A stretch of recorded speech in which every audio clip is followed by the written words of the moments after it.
have put weapons in space targeting these extraterrestrial vehicles. This we can prove. I mean, I can say this with authority because I'm the only person living who can go on camera and say, I have personally briefed a sitting CIA director who was denied access, a sitting J2, head of intelligence joint staff, the guy who was the head of the Defense Intelligence Agency, the largest intelligence gathering entity in the Pentagon, was personally denied access to these things. General Patrick Hughes. I was the guy who briefed him on all this. So when you put that together, what you realize is that this is run amok. This is secrecy run amok, which is Eisenhower's warning to us. I mean, he was right. The old man was right. Now the question is, why are we doing this? Because there's a group of folks who would like to precipitate an interplanetary crisis so that they could amass more power in the world and have the whole world fund this sort of militaristic approach. And in fact, Douglas MacArthur, it's in the congressional record, said in his last address to the nation when he was in the well of the Congress, and he said, World War III will be interplanetary.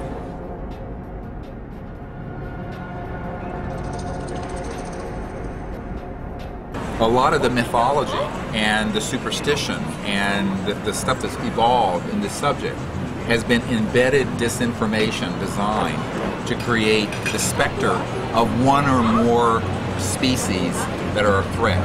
And that then justifies the secrecy, it justifies the weaponization of space. You can't ignore the fact that we're not alone in the universe. And who's taking care of that relationship? The State Department? No. The scientists that are on my team, and many of them, are people who have actually built the reproduction vehicles that run on so-called anti-gravity and electromagnetic free energy. A really important episode, or several episodes of this, has got to be uncovering the counterintelligence operations that hoax ET events, that engage in abductions and things like this. They're totally paramilitary operations designed for their psychological warfare value. I'm quoting from a CIA document. There is absolutely no threat in outer space. If it was a threat, I mean, imagine this. You have the ability to travel through interstellar distances with technologies faster than the speed of light. If they were hostile, you think we'd still be breathing the free air of Earth here? No.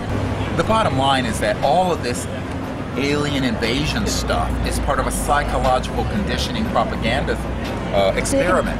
Because if you create enough fear and enough prejudice against a group, in this case, aliens, in the future, people accept the costs of war. It's time for this information to be disclosed and for a new civilization on Earth to be established. That's what this is about. A sustainable civilization, an abundant civilization, and a civilization that can travel among the stars peacefully. It's happening now. Yeah, that's what we love about it. Okay? Right. And this is an unfolding adventure. If for some reason you weren't going to be here tomorrow and you wanted to leave a message to your children or to your grandchildren, what would that be? What is your life's lesson? The message I would leave to my children and grandchildren is this, that no matter how difficult the near term is, the horizon that we see that's approaching very quickly is one of unspeakably wonderful beauty. A civilization on this planet that's going to be living in abundance and universal peace, and that will go in this state of enlightenment amongst the stars. That's the destiny of the human race, and it's something that we have wanted and known in our inner soul for millennia. And now the time for that has arrived.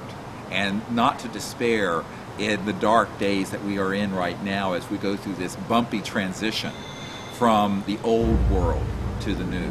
Because the new world is emerging around us, and its fulfillment and this time is assured. It's not whether it's going to happen, it's only when. And the when is very soon. Are you afraid for your life? I've never been afraid. I know. Ready for your mom? Yeah, sure. I'm done with the salad. Thank you. Be right back. You've never been afraid? Not because I don't think there's a risk. It's because I'm not the kind of person who is afraid. You know, look, I'm an emergency doctor that's taking care of 16-year-old kids who've been killed because someone patted their girlfriend's fanny on the ass. You know, I've seen such carnage over ephemera, you know, just dumb stuff, that if you're not willing to put your neck out for something this important, universal peace, interplanetary relations, a new civilization that has no pollution, free energy, abundance for elimination of poverty in the world, if you're not willing to take a risk for that, you don't have a soul. I mean, you're not worthy of breathing the free air of Earth.